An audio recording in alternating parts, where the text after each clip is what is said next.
Good day sa inyo mga sir, another day, another camera. So for today's video, meron tayong camera ngayon dito. Ito po yung SJ6 Legend. Gawa po ito ng SJ Cam. So yan po, matagal na po ito sa market, and then mag-unboxing tayo ngayon para i-check kung ano ba ang quality ng camera na to, no?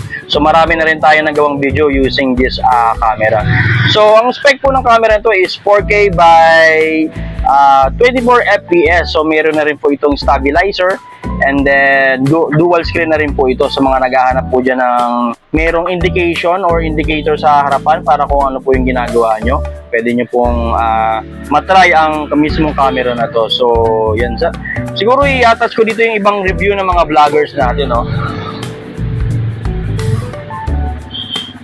So ito po yung itsura ng camera mga sir, no? So meron siyang front screen display.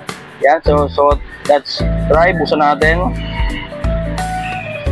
Yan, so yan. So 4K by 24 FPS na po siya, tapos meron siyang front screen display. So sa front screen, makita niyo po dito yung resolution na gamit nyo, yung running time, and then yung storage at saka yung battery indication. So meron din may LED indicator din po siya kapag nagre-recording tayo. So ayan mga sir, no? So check natin mga sir, no? Makikita niyo po ba? Yan. So wide lens na rin po ito mga sir, no? And then nag-a-adjust din po siya sa low light. Check niyo po. Yan, ito natin.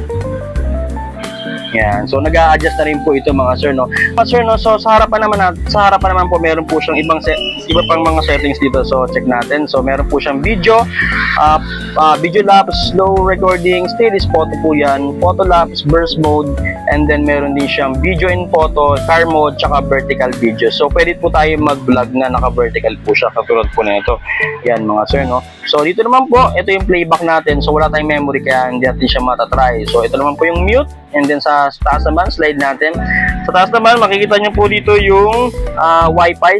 Pwede kasi natin siyang i-connect sa ating cellphone using SJ Cam Zone app. So yan po. Meron din po itong remote.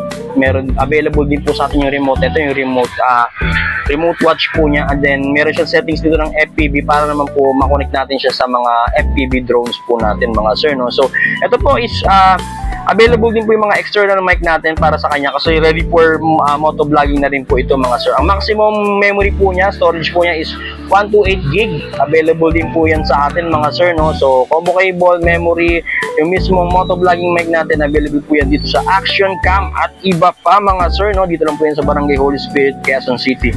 Meron din kami mga bundle para sa kanya, like mga pang motovlogging, basic motorcycle bundle, meron kami pang swimming, meron din kaming pang bike, yan mga sir, no? So yan, kung gusto nyo na makukulang pera nyo, pwede nyo ipasok to sa home credit. So yan, meron tayong home credit po dito. Yan, home credit po dito. So pwede nyo makuha yan na hindi kayo naglalabas ng sobrang laking pera, no?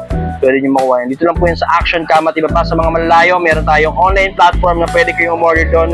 Siguro ilalagay ko na lang po sa link ng post to. Maraming salamat. Thank you po. Bye-bye.